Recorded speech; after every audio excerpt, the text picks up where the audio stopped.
শ্রমিকদের অধিকার রক্ষা, সংগঠনের ঐক্য এবং ভবিষ্যৎ কর্মপরিকল্পনার বার্তা নিয়ে আগরতলার পুরাতন মোটর স্ট্যান্ডে অবস্থিত ত্রিপুরা মোটর শ্রমিক ইউনিয়নের কেন্দ্রীয় কার্যালয়ে যথাযোগ্য মর্যাদায় পালিত হয় সংগঠনের ৪৫তম প্রতিষ্ঠা দিবস। এই উপলক্ষে পতাকা উত্তোলন, সংগঠনের ইতিহাস স্মরণ, শহীদদের প্রতি শ্রদ্ধা নিবেদন এবং কর্মসূচির মধ্য দিয়ে দিনটি উদযাপন করা হয়। অনুষ্ঠানে উপস্থিত ছিলেন ইউনিয়নের নেতৃত্ব, সদস্য এবং বিভিন্ন স্তরের শ্রমিকরা। বক্তারা বলেন, দীর্ঘ ৪৫ বছর ধরে মোটর শ্রমিকদের অধিকার রক্ষা, সামাজিক নিরাপত্তা এবং কর্মপরিবেশ উন্নয়নে সংগঠন গুরুত্বপূর্ণ ভূমিকা পালন করে আসছে। বর্তমান সময়ে শ্রমিকদের বিভিন্ন সমস্যার সমাধানে ঐক্যবদ্ধভাবে কাজ করার পাশাপাশি সংগঠনকে আরও শক্তিশালী করার উপরও গুরুত্ব আরোপ করা হয়।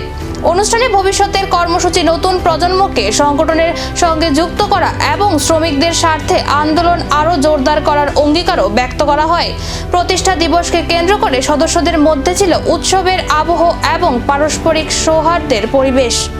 যে সময়টাতে মোটর শ্রমিক ইউনিয়নের প্রতিষ্ঠা হয়, সেই সময়টাতে আজ থেকে ৪৪ বছর আগে এটা হচ্ছে ৪৫তম প্রতিষ্ঠা দিবস। তো এই ৪৪ বছর যখন প্রতিষ্ঠা হয় টিএমএসইউ, সেই সময়ে ত্রিপুরা রাজ্যের শান্তি সম্প্রীতিকে বিঘ্নিত করবার জন্যে একটা শক্তি মারাত্মকভাবে সক্রিয় ছিল। সেই সময়ে কখনো কখনো রাস্তা বন্ধ হয়ে যেত, গাড়ি বন্ধ হয়ে যেত। সেই সময়ে পরিবহন ব্যবস্থাকে সচল রাখার ক্ষেত্রে জনগণের যাতে কোনো রকম অসুবিধে না হয়, এই বিষয়গুলো ত্রিপুরা মোটর শ্রমিক ইউনিয়ন দেখার চেষ্টা করেছে।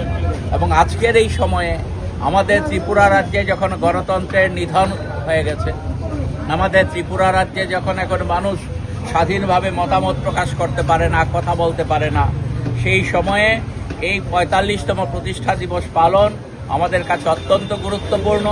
কারণ যারা আজকে মানুষের ওপর অন্যায় অত্যাচার করছে ত্রিপুরা রাজ্যে এবং সারা দেশে, তারা বেশি দিন স্থায়ী হবে না।